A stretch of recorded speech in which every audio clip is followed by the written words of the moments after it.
Sri Kuberan TV நேயர்களுக்கு எனது இனிய பணிவான வணக்கங்கள். வணக்கம் மீனராசி நண்பர்களே. உங்கள் ராசிக்கு நிறைய பேர் சொல்லுவோம் கடைசி ராசி அப்படின்னு. கடைசி ராசி இல்லை, நீங்கள் தான் முதன்மை ராசி. கட்டத்தில் நீங்கள் தான் முதலாக இருக்க மாதிரி முன்னெல்லாம் நீங்கள் தான் முதலாக இருந்தீங்க. அதுக்கப்புறம் தான் காலத்தின் கட்டாயத்தில் மேஷ ராசி முதலாயிடுச்சு. உங்கள் ராசி அப்படிங்கும்போது அங்கே கடல் இருக்குது. அப்படி பிரவாகமாக உங்கள் மனநிலையும் இருக்குது. எல்லாரையும் அனுசரித்து போகக்கூடிய அந்த தன்மை உங்களுக்கு பெருந்தன்மையாக இருக்கிறதும் ரொம்ப முக்கிய காரணம் மீனராசி அப்படிங்கிறதுனால. அது மட்டும் இல்லை, உங்கள் ராசியிலே உத்திரட்டாதி ரேவதி என்கிற நட்சத்திரங்கள் இருக்கிறது. இந்த ராசிக்கு நட்சத்திரத்தின் சாரம் யார் என்றால் சனி பகவான். அதனால் உழைப்பதற்கு கொஞ்சம் கூட அஞ்சாத ஒரு ஜீவன் நீங்கள். அதனாலே உங்களுடைய உழைப்பு மற்றவர்களுக்கு தேவைப்படுவதனாலே மற்றவர்கள் உங்களை பயன்படுத்தி கொள்வதும் உண்டு. அதனால் இரட்டை மீன்களை உங்களுடைய ராசியில் வைத்திருப்பார்கள். எப்பொழுதும் ஓடிக்கொண்டே இருப்பேன் அப்படிங்கிறத சொல்லு.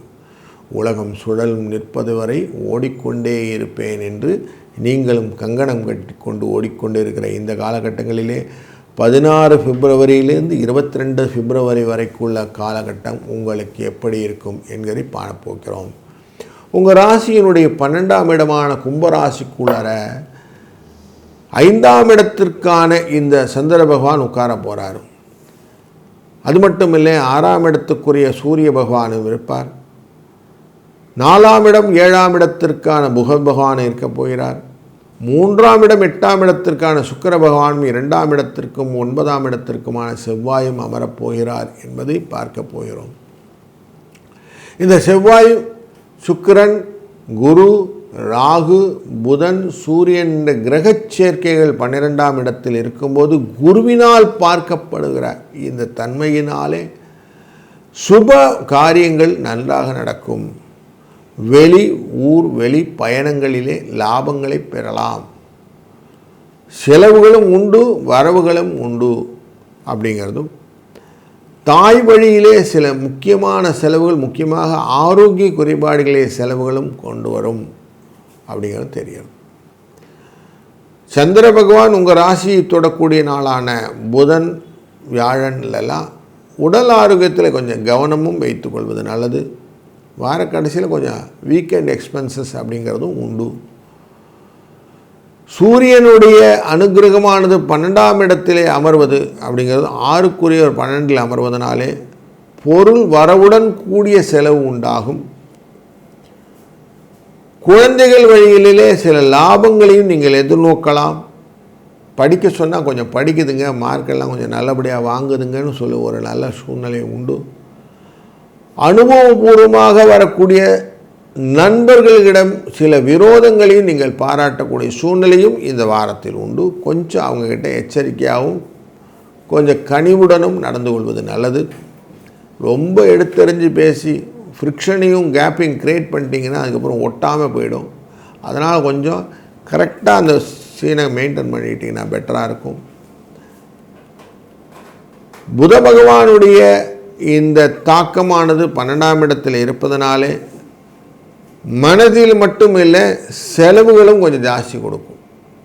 அதனால் கொஞ்சம் எச்சரிக்கையாகவும் இருக்க வேண்டிய காலகட்டம் இருக்கிறது. உங்கள் ராசிக்குள்ளே இருக்கிற சனி தன் பார்வையாலே உங்கள் ராசியின் 3ஆம் இடமான ரிஷபராசியை பார்க்கிறார்.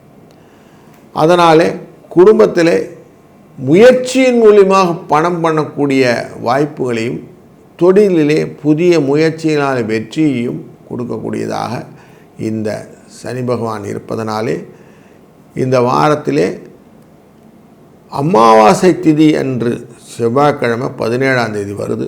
அன்றைக்கு அவசியம் நீங்கள் உங்களால் இயன்ற தான தர்மங்களை செய்வதும், சாயங்கால வேளையிலே அவசியம் நல்ல எண்ணெயை கொண்டு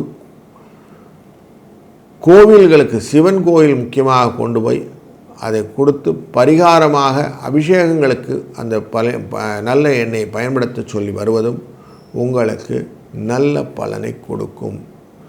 மற்றும் 11:36 12:24 என்கிற அந்த நாளின் நண்பகல் நேரத்திலே உங்களால் இயன்ற அளவுக்கு தான தர்மங்களை ஏழை எளியவர்களுக்கும் மாற்றுத்திறனாளிகளுக்கும் செய்யும்போது அதுவுமே நல்ல பலனாய் மாறி உங்கள் வாழ்க்கையிலே நார்மலாக சொல்கிறாங்க இல்லையா, சனி பகவான் உங்கள் ராசிக்குள்ளார வந்துட்டார், 7.5 சனி ஆரம்பிச்சிருச்சுன்னு சொல்லி அந்த தாக்கத்தில் கொஞ்சம் முரண்பாட்டை நீங்கள் பார்க்கலாம் என்கிற நல்ல செய்தியை உங்களுடன் பகிர்ந்து கொள்கிறேன்.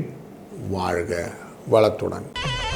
ஸ்ரீ குபேரன் டிவியை பார்த்தமைக்கு நன்றிகள். மேலும் இது போன்ற தகவல்களை தெரிந்து கொள்ள ஸ்ரீ குபேரன் டிவியை சப்ஸ்கிரைப் செய்யுங்கள். மறக்காமல் பெல் ஐக்கானை கிளிக் செய்யுங்கள்.